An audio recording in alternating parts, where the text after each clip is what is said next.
Salut Steven. Salut, Bien. JFP, ça va ou quoi? Tranquille, hein? Merci d'être avec nous dans la Zouk Class, l'interview. Si nous t'es pas temps, nous t'es parlé. Donc on va prendre un peu de temps pour parler. Et du coup, j'espère que vous allez jouer le jeu. C'est une prise. Donc on est en total One shot. one shot. Exact. Ok, donc première question, c'est très simple. Pour vous, c'est quoi le Zouk? Alors Steven. Le zouk pour moi c'est la musique pardon, d'un peuple qui aujourd'hui a dépassé ce peuple, puisqu'il y a eu des tas de variantes, etc. C'est peut-être pas la musique historique des Antilles, parce que moi c'est plus une musique à percussion je pense, mais c'est la musique qui s'est le plus exportée, je pense qui a fédéré le plus au niveau des Antilles. Ok. Et toi JFP, qu'est-ce que t'en penses? Pour moi, le zouk, quand je vois le zouk, c'est Kassav. C'est peut-être nos années de naissance. Ouais. Au moment où Kassav émerge et fait connaître cette musique à travers le monde. Donc, moi, je vois Kassav qui nous a permis d'avoir une identité. Et cette identité, en fait, c'est une carte. C'est notre carte de visite un peu partout dans le monde. Ok. Et du coup, je vais centrer un petit peu cette question-là sur vous. Toi, par exemple, comment tu es arrivé dans le zouk? Alors le zouk, j'aime bien dire que c'est par accident. Ah.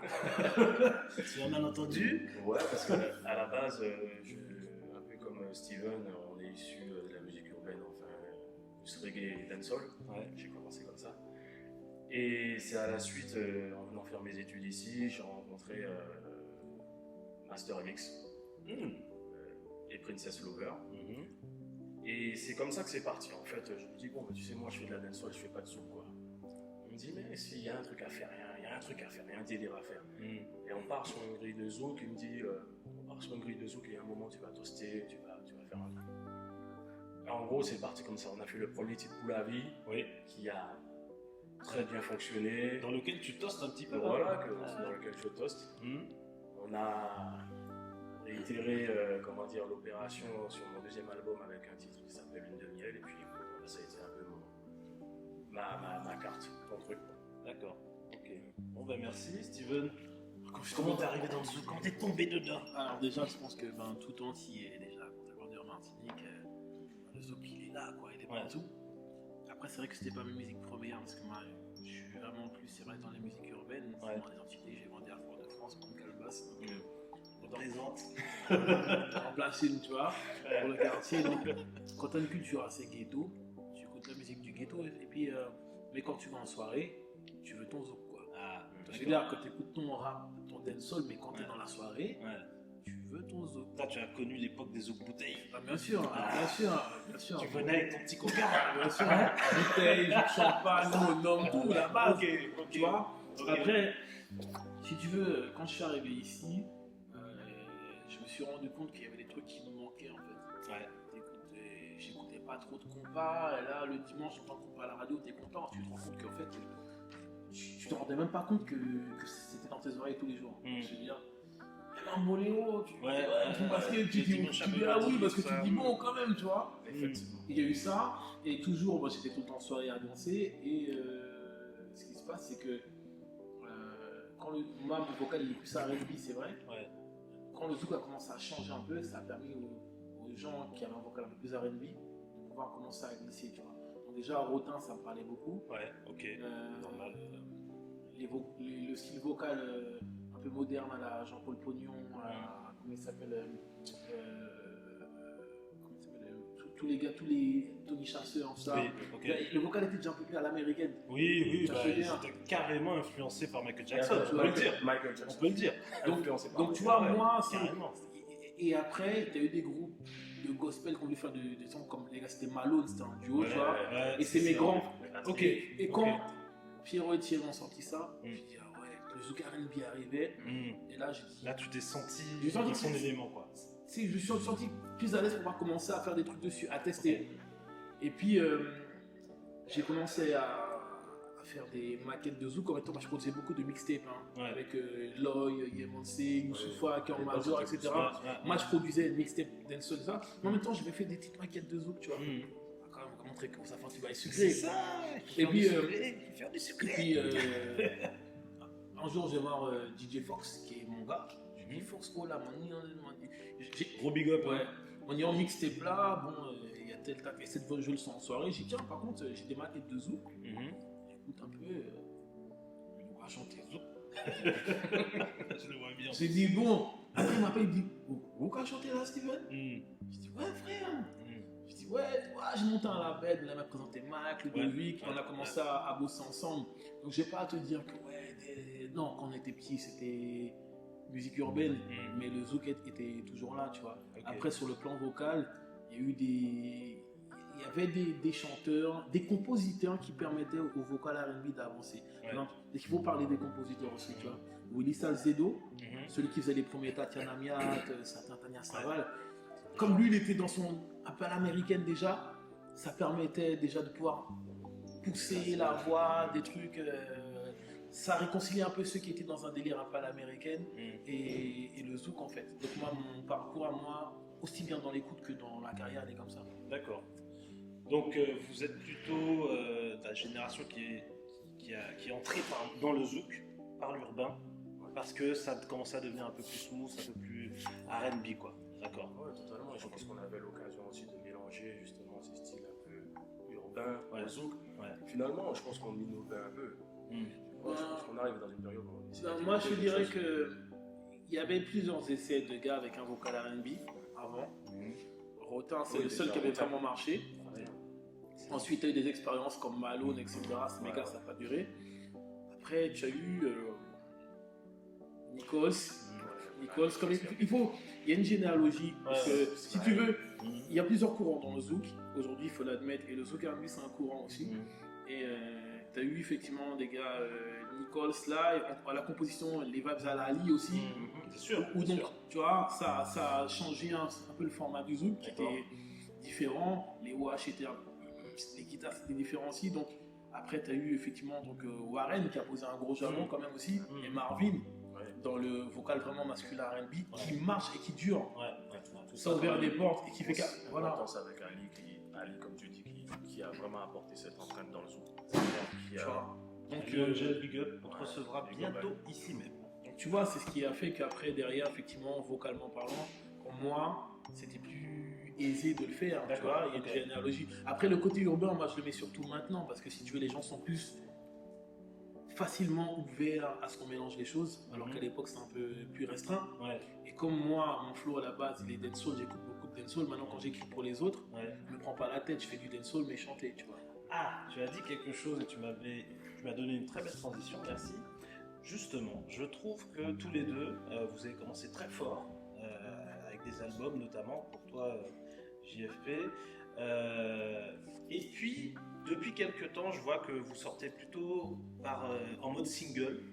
Vous travaillez aussi pour d'autres artistes. Alors, du coup, je voulais savoir pourquoi ce mode de travail-là, en fait, de production-là.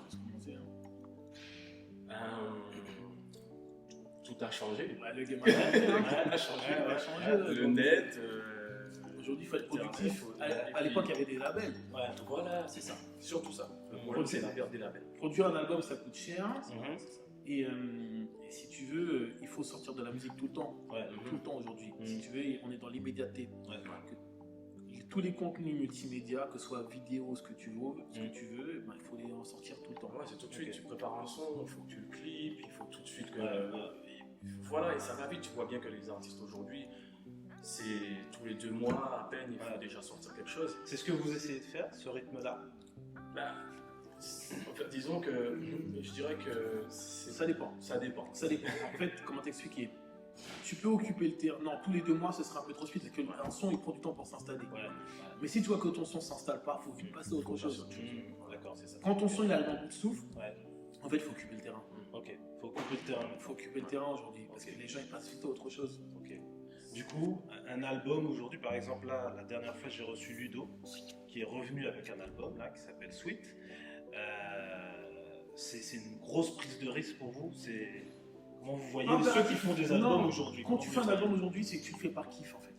C'est ça. C'est un kiff. De manière, un enchaînement de singles, ça se gère pas comme quand tu fais un album. Quand tu fais un album, tu t'arrêtes. Oui, bien sûr. Tu t'arrêtes dans tout, tu prends ton temps parce que tu fais pas tes morceaux au hasard, tu veux tel coup de 1, il y a un fil conducteur.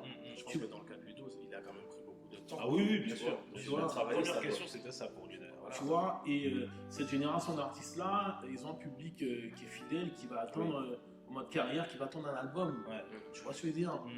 Notre génération à nous, elle est déjà plus dans l'immédiateté du clic. Ouais, donc plutôt des singles qui vont être Tu vois, consommés. on prendra le temps. Après, on cumule tous des sons Ouais. qu'on va mettre en son d'album. Ouais. C'est pour un kiff, parce que même quand tu veux présenter ton truc, c'est bien, tu vas avoir ton œuvre. Ouais. Mais c'est logique, c'est une logistique aussi, parce Ouais. que c'est un coût aujourd'hui. Ouais. La musique, c'est un coût, donc faire un album, Oui, oui, quand mais- on dit, alors j'ai une question un peu plus directe, quand on dit ça coûte cher de faire un album, est-ce que vous avez des références, des... Parce qu'il faut des quantifier. références Cher, c'est combien en fait? Non, tu vois, tu peux pas. On ne peut pas quantifier. C'est on plutôt peut pas- un nombre d'heures de travail ou comment vous voyez Les ça? deux, je dirais les deux. En fait, ça dépend de ce que tu mets dans ton album. Mm. Si toi, t'es Ça dépend de ce que tu veux. ce que tu veux, Qui tu veux. qui tu veux. Ouais. Si tu as envie de duo, si tu as envie de ce qui marche actuellement, tu as envie d'avoir ce compositeur, cet artiste, ben, des fois il faut mettre le paquet. Si tu as envie d'avoir le mec du moment qui clip, le réa du moment, forcément ça va Tu vois, coûter la cher. promo, c'est un coût. Ouais. Tu vois, en fait, déjà en termes de réal, l'album, si tu bosses avec la même personne, elle est dans ton équipe. Ça va aller très vite. Mm. Ouais, c'est ça. Ou si tu as un mec comme Oswald et que tu fais ta même tes instrus ou Ali, ça va aller très vite. Ouais. Sinon, après, ce que tu dois faire, tu dois effectivement prendre des couleurs là. Et c'est comme quand tu construis une maison en fait. C'est-à-dire, faut payer, faut payer tes ouvriers. Ok. Après, tu prends ton temps pour le faire. Mais le gros du problème, non, c'est pas le coût pour le lancement de l'album aujourd'hui. Franchement, c'est pas ça. Parce qu'aujourd'hui, à l'époque, tu faisais un album avec 12 titres, maintenant tu vas mettre 8 titres. Tu veux dire. Voilà, tu fais des fais des tu prends des risques. 5 Et puis à l'époque, tu étais obligé de presser. Aujourd'hui, tu peux le sortir en multimédia. C'est ça. Ok, alors il nous reste 3 dernières questions.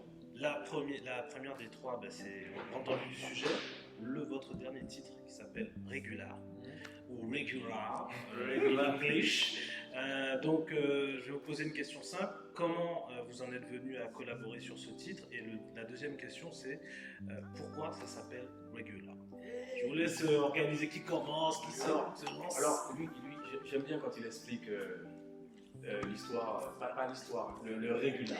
Donc tu lui laisses ça. Je lui laisse ça. Je sens que tu es beau joueur. Je le sens. Explique quand même la genèse de la création. Mais la base de la jeunesse de la création, à la base, ça fait, comme je disais, ça fait 20 ans au moins qu'on se connaît, qu'on se suit, et on s'est toujours dit, bon, Steven, bon, il est temps qu'on fasse un titre ensemble, il est temps qu'on bosse, voilà, on se croise partout, on fait des choses, machin, on a les mêmes délires, mais on n'a pas encore concrétisé ça. Et puis bon, je lui dis, bon, j'appelle, je dis Steven, bon, gars, j'ai envie de faire un titre. J'ai envie que ce soit toi qui me fasse un titre. Non, je voulais qu'il me fasse un titre. D'accord, ok. En fait. Et on arrive chez lui, bon, il me dit, bon, tu sais, moi j'aime bien le côté où on se prend pas la tête, tu me donnes une gimmick de guitare et puis on va partir sur un délire comme ça. D'accord. Et c'est parti vraiment sur du délire, quoi. D'accord. C'était pas prévu, je suis venu faire un solo. Après, il était prévu que je fasse un duo avec quelqu'un d'autre. Sur ce titre-là? Sur ce titre-là, d'accord. Et le titre, quand je l'ai entendu, quand on l'a entendu et tout ça, j'ai dit Steven, non, je peux pas le faire tout seul. Il faut qu'on le fasse à deux. D'accord. Il m'a dit ok. C'est pas, c'est parti. Et donc, le titre. Parce que c'est ça la vraie question. On veut savoir. La Regular, c'est quoi? En fait, cette chanson-là, elle parle à beaucoup de personnes. Elle va parler à tous ces mecs qui ont une vie assez mouvementée et qui à un moment se posent. Tu vas faire de la politique un jour, je le Non, sens, mais- je le sens, mais il y en a tout là. Il y a ce qu'il En faut. fait, moi aujourd'hui, je fais de la reality musique. Tu vois, il y a des meufs qui vont dire ouais, tu m'as quitté, tu m'as trahi, moi des trucs ça me saoule quand j'entends ça. Ma réalité d'homme, c'est frère, t'es là dans ta vie, c'est le feu, tu cherches à te poser, tu pensais que tu ne serais pas posé, et puis là il y a une fille qui commence à tourner ta tête. Donc tu avais des meufs à côté. Bah, avant ça devient ta femme officielle, ça devient ta régular. D'accord. Régular, c'est ça, c'est que. Et si tu peux décrire le statut de régular, on sache bien où on met les pieds. La régular, c'est la meuf principale du gars. Ok, c'est la number one, C'est la number one. mais pas l'officiel. Non, Pas encore. il n'y a pas d'officiel, mais c'est elle qui se rapproche le plus du statut d'officiel. Ok, elle est à ça, mais c'est pas encore. Mais c'est pas gagné. c'est déjà une grande avancée quand un mec te parle comme ça. C'est qu'un mec qui ne pourra pas dire. En fait, Et encore là, c'est un mec franc qui te dit ouais, je veux sur mes regular. Un mec qui dit pas à une meuf que c'est devenu sa regular. Il le dit pas. Il a ses plans à côté, mais il commence à les délaisser de plus en plus, etc. Il coupe un peu son téléphone, etc. Et puis, cette regular, ce qui est fort avec ces meufs-là, c'est que des fois on les critique, on dit ouais, elle est avec un mec, il a des tas de meufs. Mais cette fille-là, elle a réussi à changer le mec. Elle a vu la valeur intrinsèque du mec. Elle est au courant. Elle est au courant du passé du mec. Voilà, elle est au courant de son passé, etc. Et elle a réussi à changer le mec. Et la regular, elle a ça, tu vois. Ok, donc grosse dédicace pour vous, les régulars. Toutes celles qui m'ont envoyé des messages pour me dire que ça leur rappelle leur histoire, moi je les big up. Ben voilà, big up à vous pour l'émission. Une dernière question, maintenant on arrive vraiment dans le vif du sujet, vous allez participer à notre cours de Zouk. Vous connaissez les Taxi Zoukers, même si on n'a pas eu l'occasion encore de vraiment collaborer ensemble sur scène ou autre. Qu'est-ce que vous en pensez, tous les deux, de ce mouvement ou du côté danse du Zouk? C'est très bien, on en parlait avec GFP, c'est qu'en fait, comme je dis aux gens, avant, on avait cette discussion à toi et moi, la seule manière pour les gens de danser du Zouk, c'était d'aller en boîte. Tout le monde ne va pas en boîte. Il fallait montrer aux gens que le Zouk, c'est une musique noble, loin des clichés qu'on a. Et si tout le monde a réussi à s'organiser autour de danse, pourquoi nous, on n'aurait pas... Voilà. Et puis, il faut casser les codes au niveau des entiers qui vont se dire moi, je vais pas aller dans un cours de Zouk, je sais bien danser Zouk, pourquoi des cours de Zouk? Bah oui, il faut structurer le truc. Il faut se détromper. Et c'est vrai que les gens pensent savoir danser le Zouk pour certains. Mais il ne s'agit pas, aujourd'hui, tu vois, les jeunes mériteraient quand même de prendre un petit cours. Quand tu vois que tu es juste sur un carreau, tu ne bouges pas, et tu penses que c'est ça le Zouk. Pour moi, c'est pas ça le Zouk. Tu vois, en fait, vous avez pris une place importante dans ce qui nous représente en tant qu'antillais. Il y a eu, tu vois, comme il y a eu l'émergence de la kizomba. Mais voilà, le Zouk, il fallait ça. Et c'est bien dans le sens où moi, je sais que quand j'ai appris le Zouk, où je voyais mes parents danser ou quoi que ce soit, moi je prenais un balai, j'apprenais à danser. C'est ça, le balai, c'est la base. C'était ça la base. Et après, les différents pas de danse, la chaise. Tu sais, c'est quoi la chaise, mec? C'est quoi des trucs comme ça? En fait, il faut formaliser, et c'est ce qui fait qu'une culture, en fait, devient ensuite un art reconnu. Exactement. Un art reconnu, il y a des pas, il faut les nommer, il faut les théoriser, etc. Alors il y aura des détracteurs qui vont être en mode puriste, ok, mais ces gens-là, ils ne vont pas nous faire avancer en fait. Et on a besoin de ça, et on a besoin que les gens du monde entier arrêtent d'être dans le cliché, ah je vais la zouker, c'est-à-dire je vais la frotter. Je veux dire, et c'est très très bien, et j'espère que j'ai une longue vue au Taxi Zouker aussi. Et puis il fallait, comme pour le hip-hop, que le zouk ne soit pas qu'une culture musicale, c'est aussi une culture de la danse. Pour le belay, c'est les deux. Pour le hip-hop, c'est les deux. Le dancehall, on a bien vu que maintenant c'est devenu les deux aussi. Le zouk, il fallait que ce soit les deux. À la différence du kizomba, où c'est quasiment que la danse et la musique qui a très peu de titres en kizomba. Je veux dire, donc là, on a besoin de ça. Eh bien écoutez, merci beaucoup, on va se laisser sur ça. Merci d'avoir pris le temps. Et puis là, on va commencer à zouker ensemble sur du regular et puis d'autres petits sons qui vont nous faire revenir dans le passé. Merci de nous avoir suivis. Merci les gars. Vous connaissez déjà, ça fait plaisir. Et puis on nous allez, vous connaissez. Vous seulement qui fait me vibrer.